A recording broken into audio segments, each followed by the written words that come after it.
Hello, my name is Astrid Fusiller, and I'm an undergraduate student in anthropology. I'm about to graduate with a BA honors in December, and I'm the one who is making this podcast project and interviewing the participants.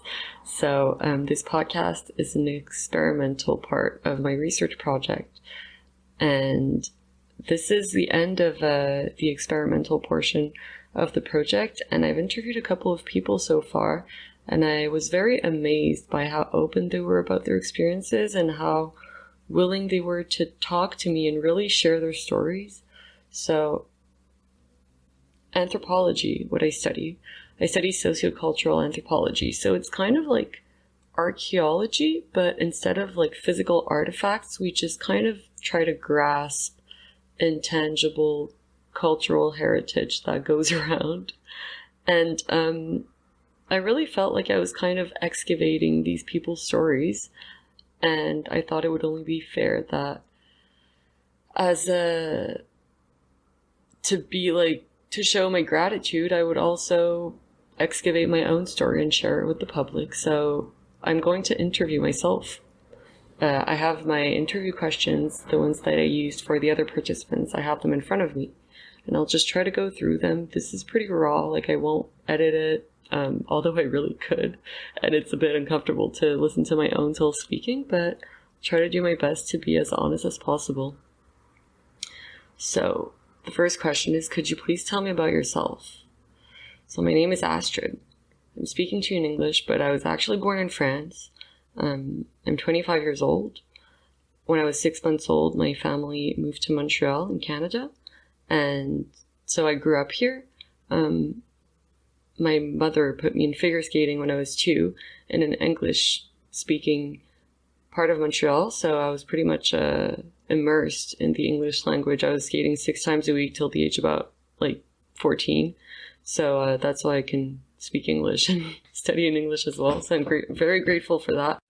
All that to say, I'm still French, and I grew up going to private all-girls Catholic school of Montreal for 12 years, so I don't know what that means, but yeah, it's something, with a uniform and all that.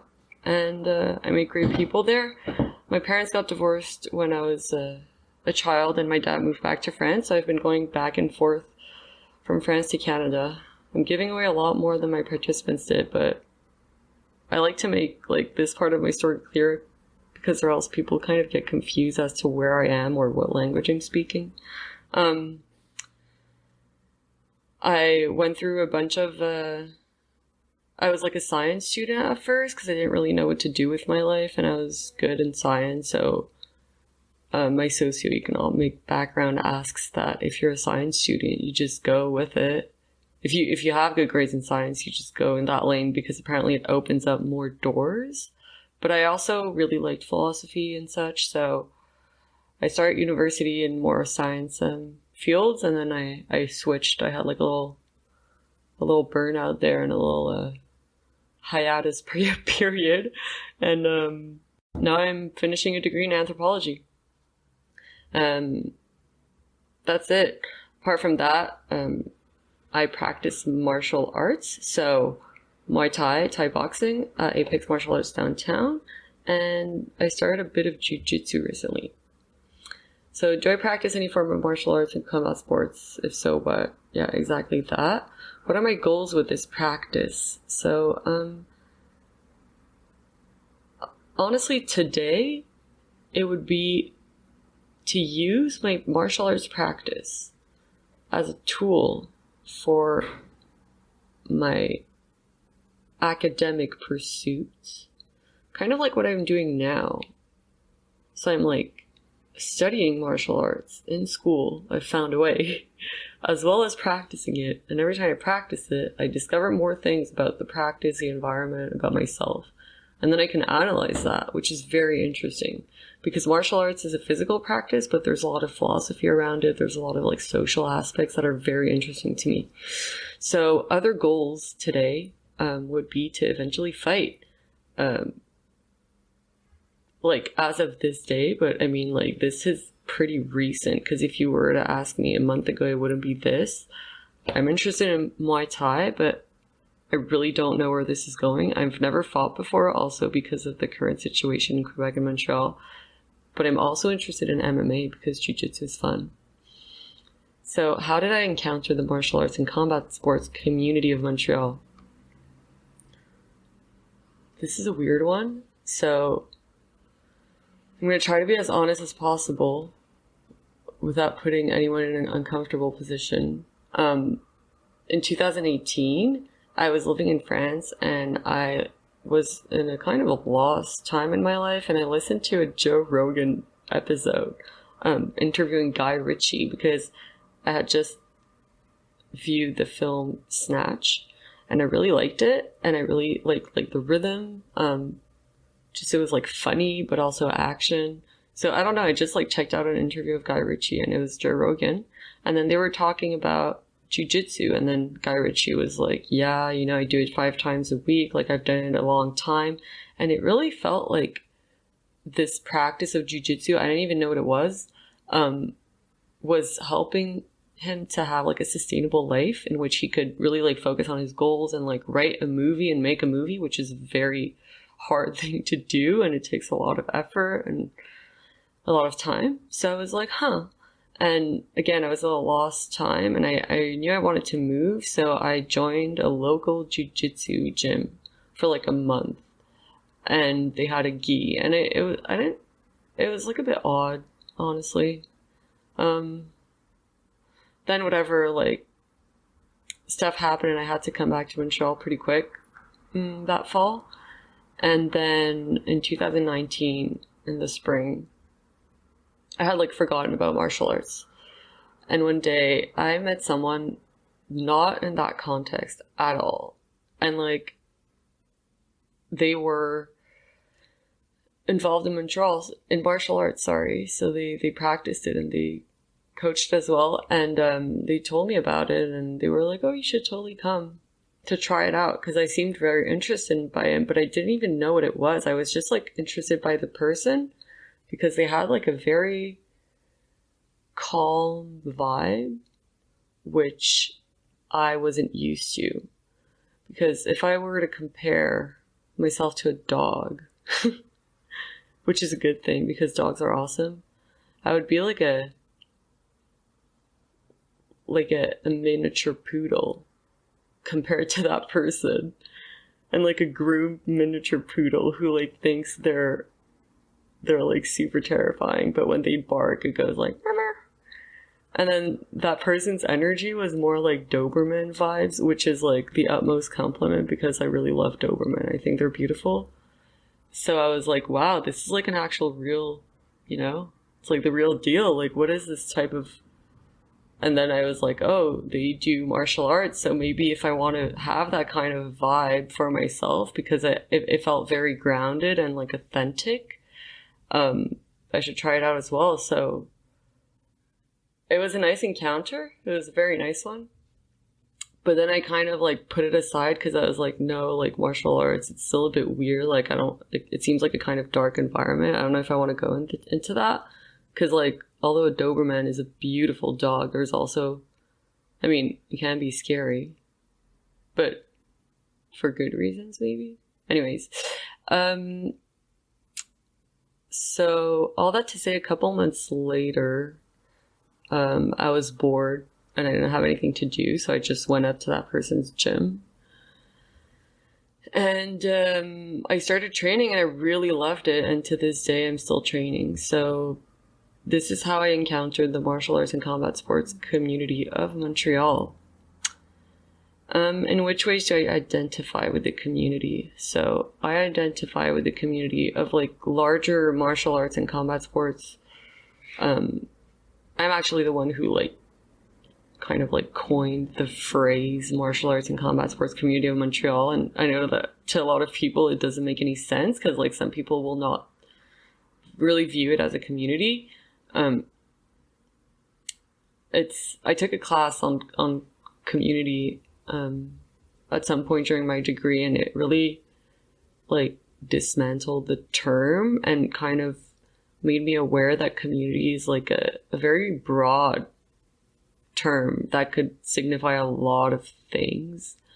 And it doesn't necessarily have to mean that everyone in a community is friends, but it can still be something that people identify with. So in that sense, I think that I do identify with the community, especially of Montreal, because it's a very special place where there's like a lot of different types of fighting and martial arts traditions and styles, and like gyms and combat sports. There's like boxing, kickboxing. Some people do it more as like a workout. There's also fighting. We have like Georges Saint-Pierre, who was here, like a lot of like great world-renowned martial artists, also at the Olympic Games. Anyway, so I identify with the community because I practice Muay Thai. So I think that like practice is very important in a person's life, and it takes up a lot of my time. It takes up a lot of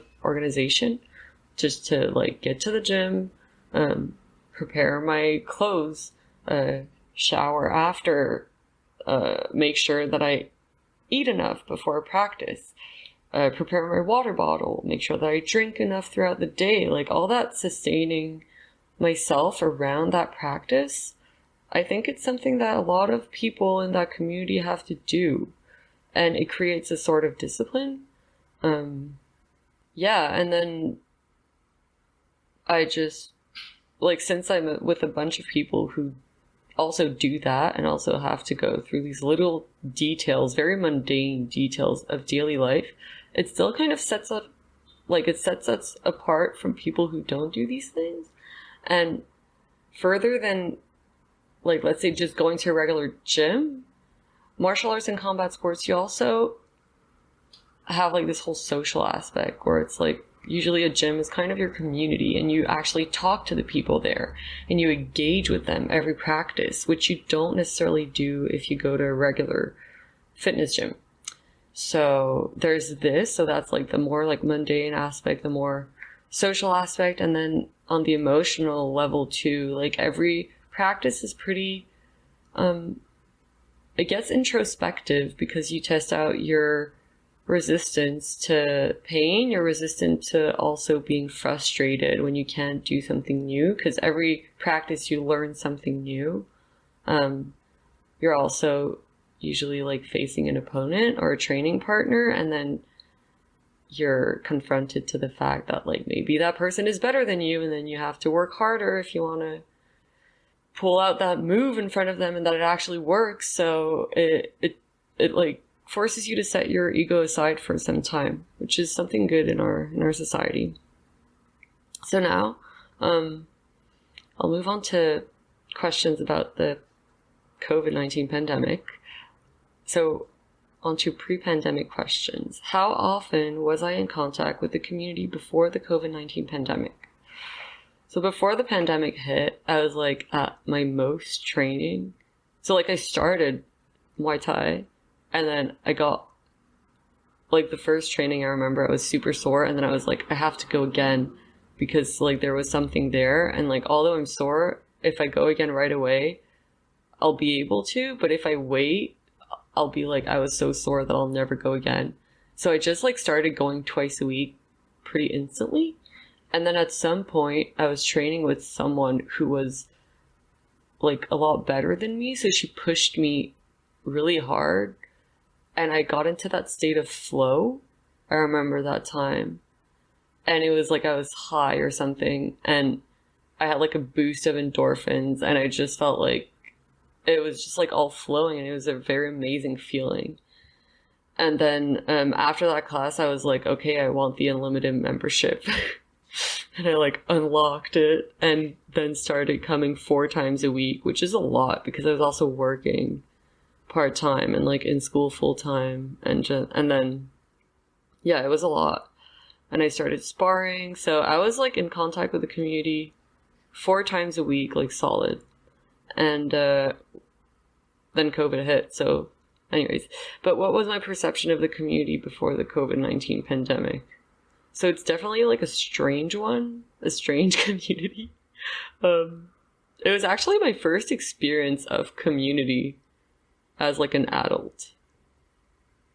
Actually, that's a lie. I think I've experienced it in like student associations or something. But so this is like a gym that I go to. It's in downtown Montreal, and it's like a very diverse set of people who come from like all over the city.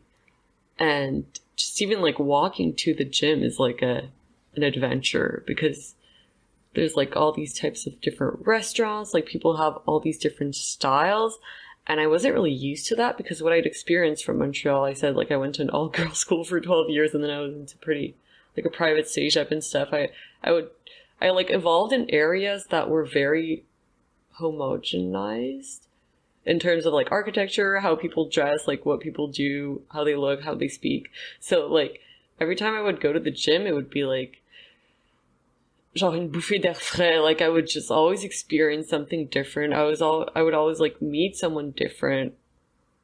Also, like everyone has their different style of fighting, if you may. So it's like a very stimulating environment. So my perception of the community was that like it's like a stimulating environment to evolve in, and you always have to, you never really know what's going on, which is a good thing for me. I needed that. And how is being in contact with the community beneficial to me?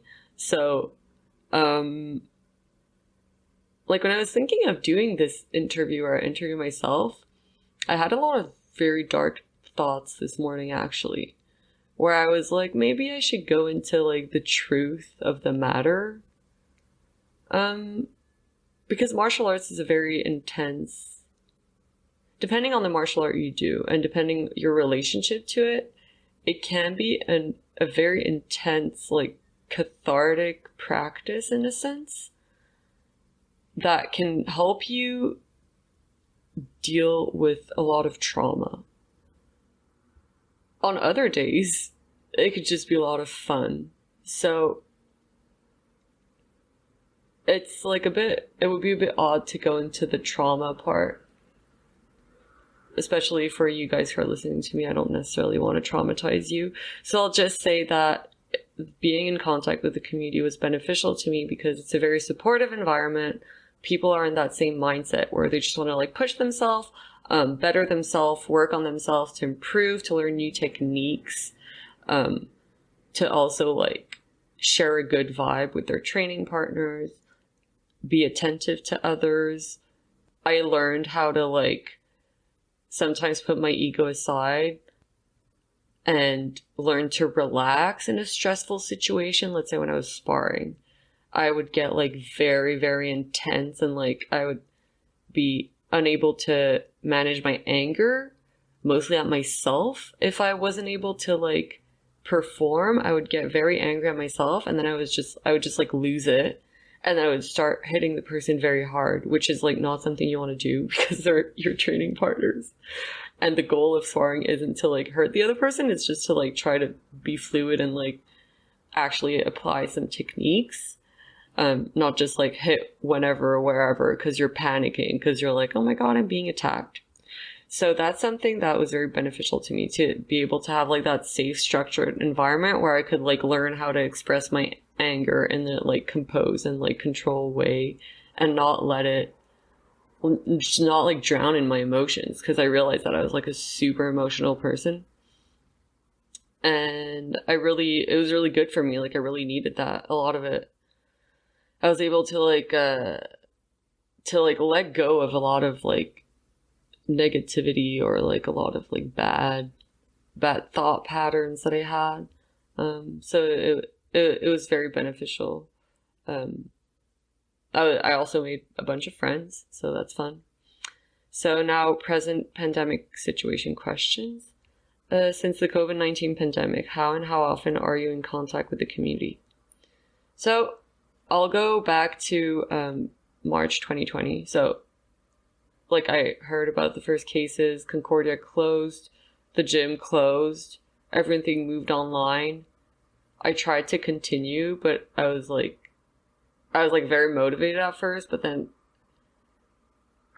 like I was someone at that point that wasn't able to be at home on my own because I had like a lot of negative thoughts and like unresolved issues or like trauma that would like come back when I was just like alone chilling at home.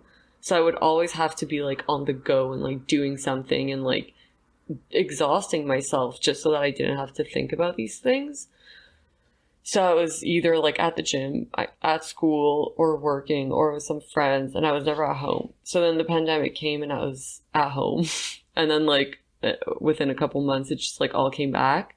And I was like in a really bad depression. And I went to France to be with my family.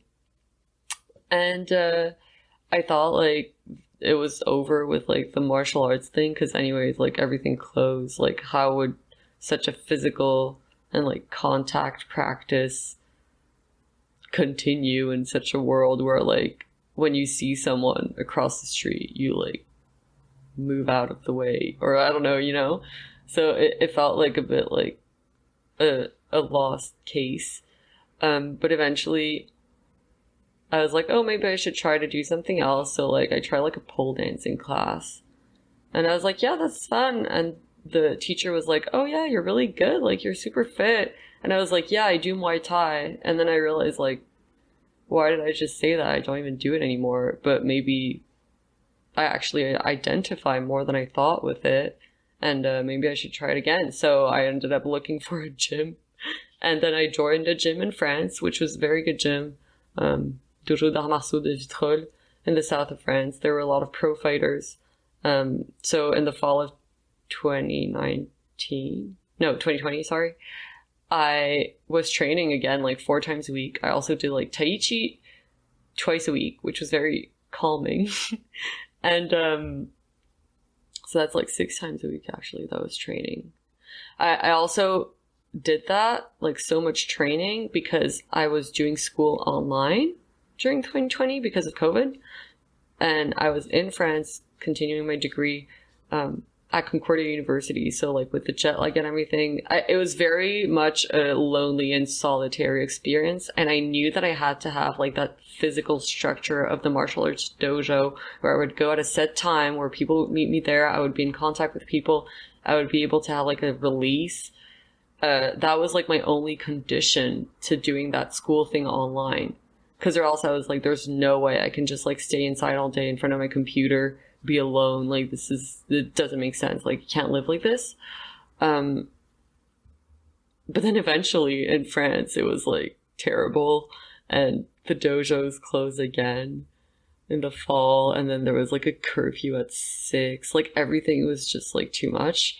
So that was very, very difficult, because that was also like my finals of that semester. It was a pretty dark time.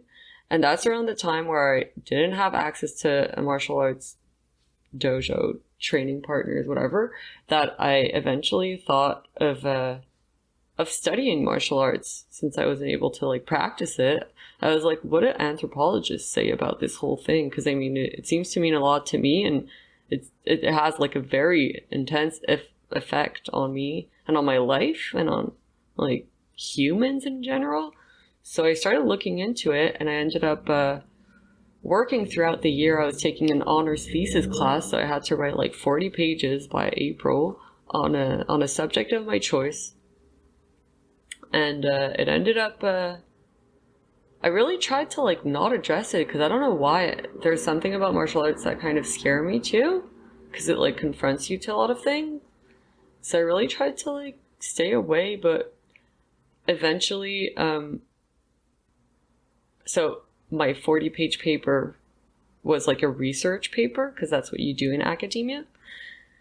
And there's always like this experimental part, if I may. Like right now, the experimental part is like interviewing people. But then I was doing something alone. So the experimental part was just like, I wanted to write poems about something.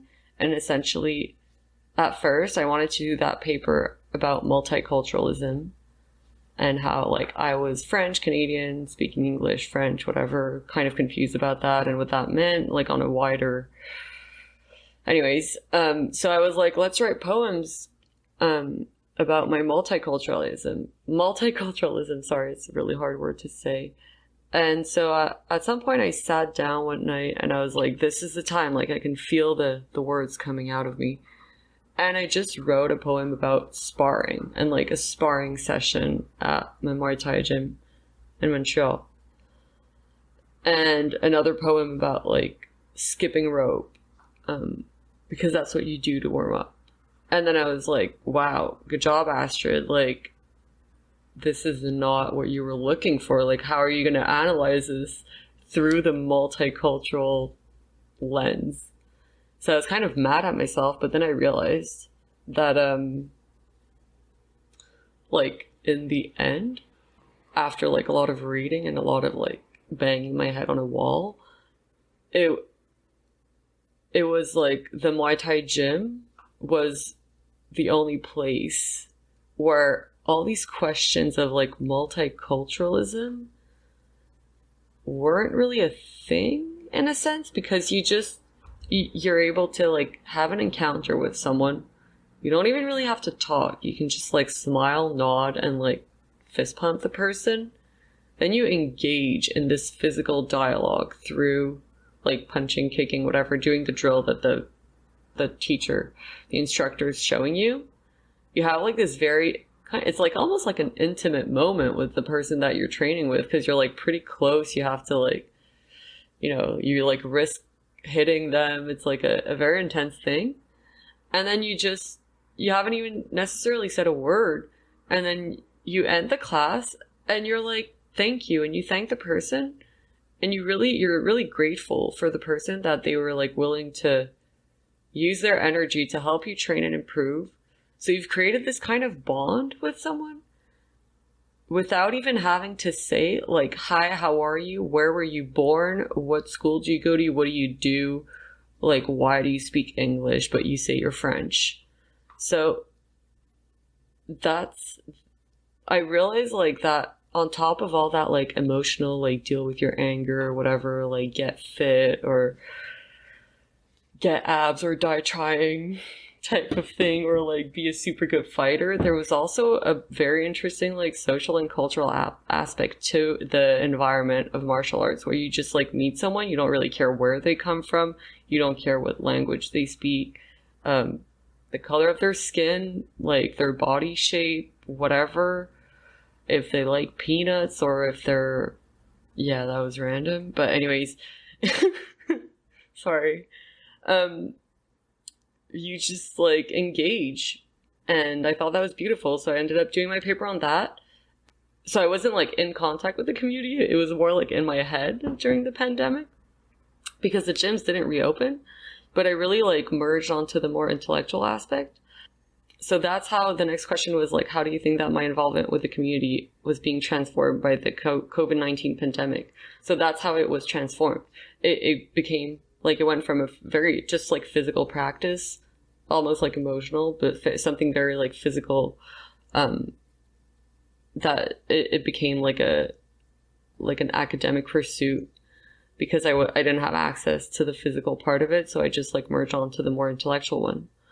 And through the pandemic, have I found ways to maintain those benefits that identifying with the community brought to me? If so, which are they? So it was very hard, honestly. It was very, very, very hard. Like, I had a lot of anxiety. I had to like go to therapy. It's not funny, but I mean, I think it's a good thing that like it pushed me to go to therapy and to really like find other ways to work on myself, like instead of like doing it when I was at the gym. While I tried to work on my the emotional dimension of my being through therapy, which is very hard. Therapy is very, very hard. And but it was good. I did meditation. I tried to be closer to nature, to really like be connected and grounded in my body, although this was a very stressful time and I was spending a lot of time on my computer. So I really I knew that I had to spend a lot of time like just walking or like in the sun, because martial arts, that's what they also do. They really like ground you into your body, which is something that I feel is being lost in humanity.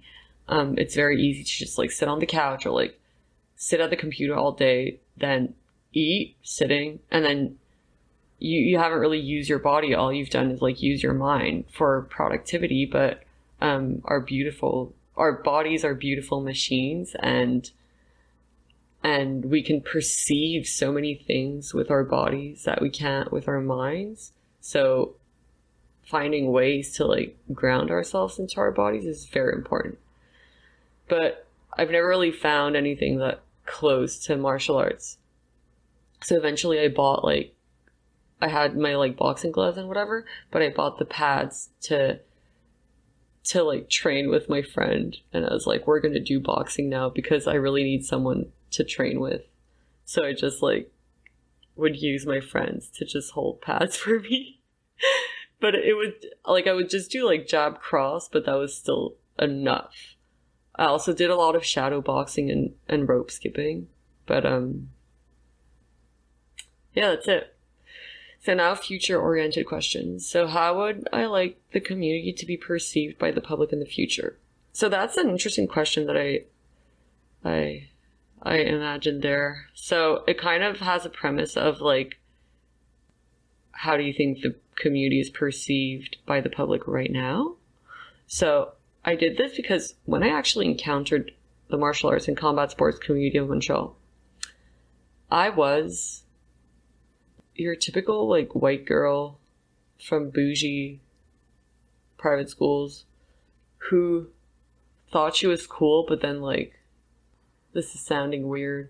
So I don't know how to explain this. It was like a scary environment to walk into. Like, you get into this environment, it's a bunch of bags, people are hitting them.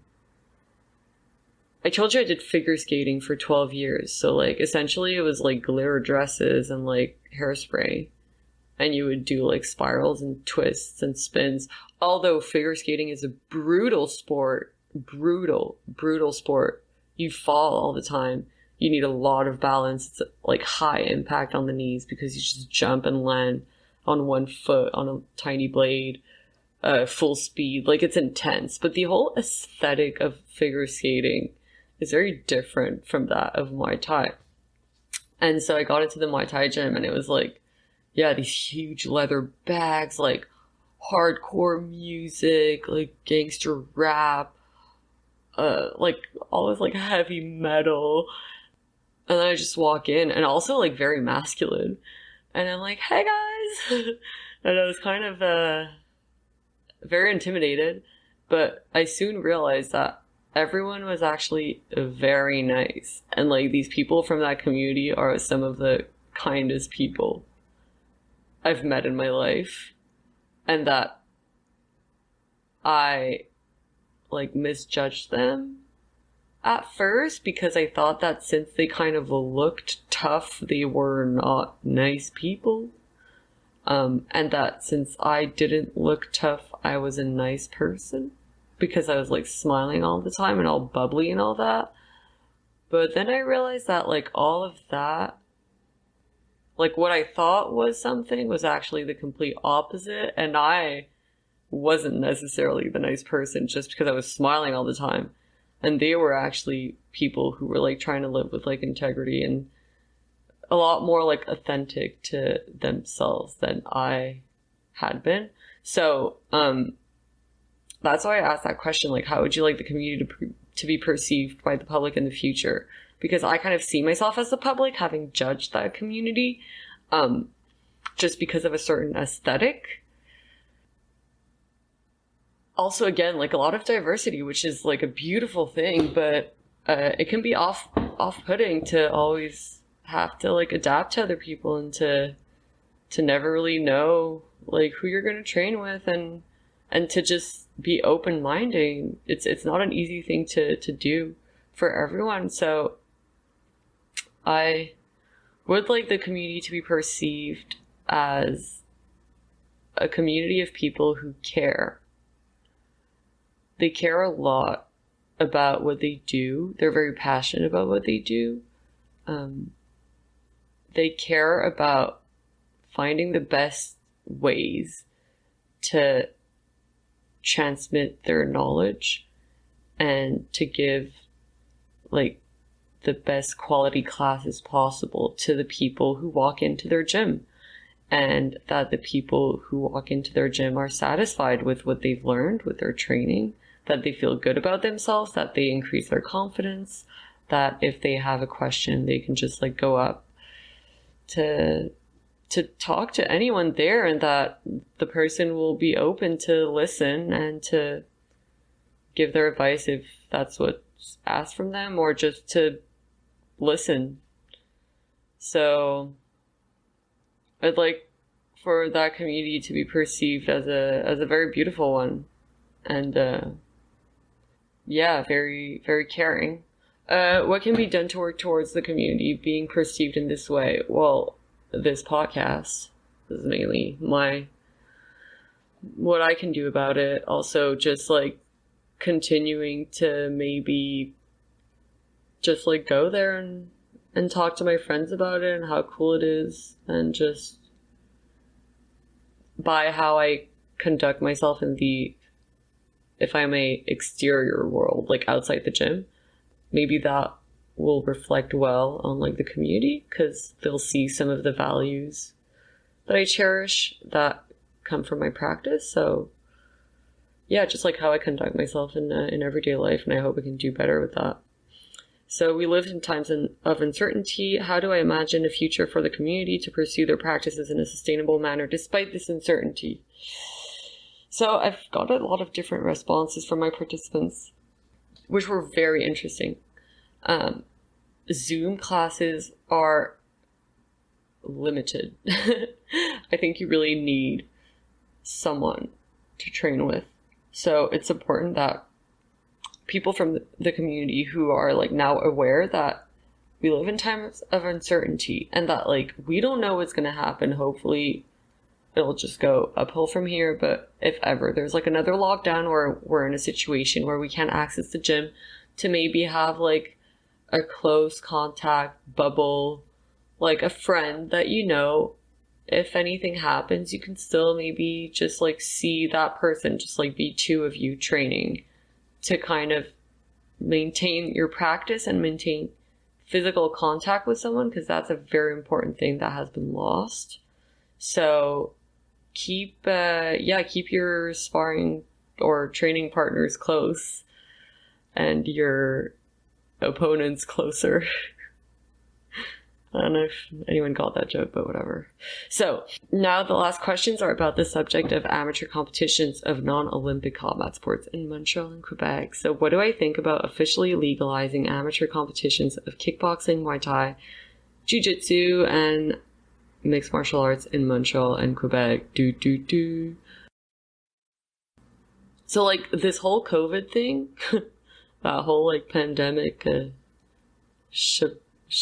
shenanigan, I don't know what people say, I'm French, has made me realize that I wanted to fight, and I wanted to have an experience at an amateur competition of kickboxing, Muay Thai. I don't know if I'd go straight for Jiu-Jitsu, because honestly I just did like 2 classes since I came back to Montreal, and I kind of am not good. But Muay Thai, I could definitely try it out. Kickboxing too, and maybe mixed martial arts eventually. And I would really like to see these practices officially legalized, because I spent the last year in France. I just came back this summer. Sorry, I forgot to mention that. And in France, martial arts are like cool. Like, they're not scary. I feel like here in Montreal, I was like, martial arts, what is this? This is so underground. Like, what is this place? But in France, it's like, oh, genre, tu fais du kickboxing, tu fais de la boxe, da da da da da. And it's like super cool. And even like the girly girls, you know, they can do it and stuff. Whereas here, I feel like I couldn't really be like a girly girl and still do it, because it was like, what is my identity? I don't know what I'm doing. Like, how can I like doing my nails and then like punch someone in the face, and like it's just weird. So yeah, amateur competitions were legal there. They were celebrated. So I wondered what the beep was happening in Quebec and what was the situation, because I really didn't understand it. So I really wanted to look more into it. And having looked into it, I think that it's just like a big misunderstanding and misconception of what martial arts are and what kickboxing, Muay Thai, Jiu-Jitsu, and mixed martial arts are. A big misunderstanding also of the people who do them. And I would like to see all these practices officially legalized ASAP so that I can have a fight.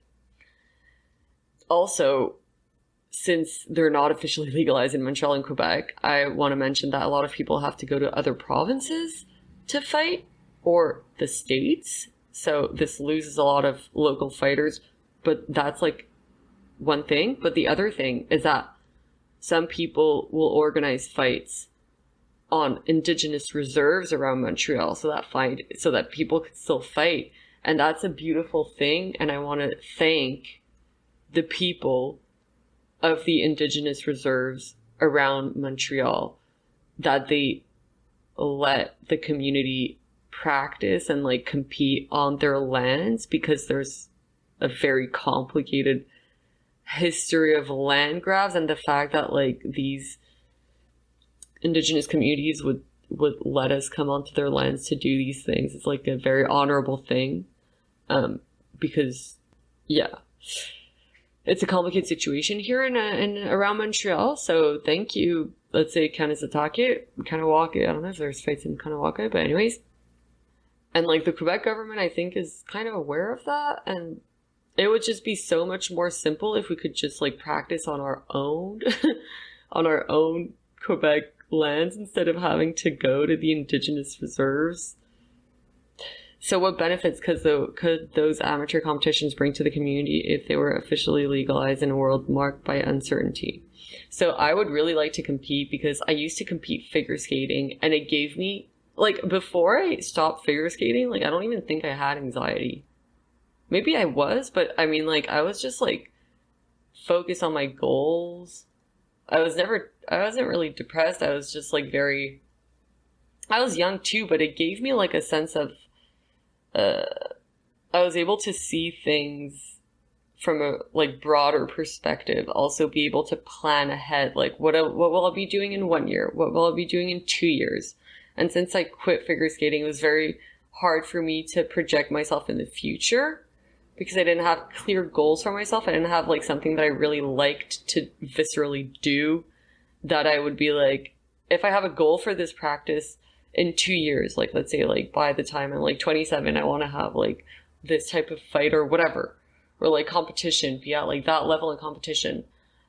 Since I like the actual practice so much, like I wouldn't mind like setting myself that kind of a goal, and know that from now till that goal, I'd have to train like 5 times a week, because I know that every time I go to the rink, like the arena where I skated, it was a good time. I love skating, and I see myself evolving in that kind of environment.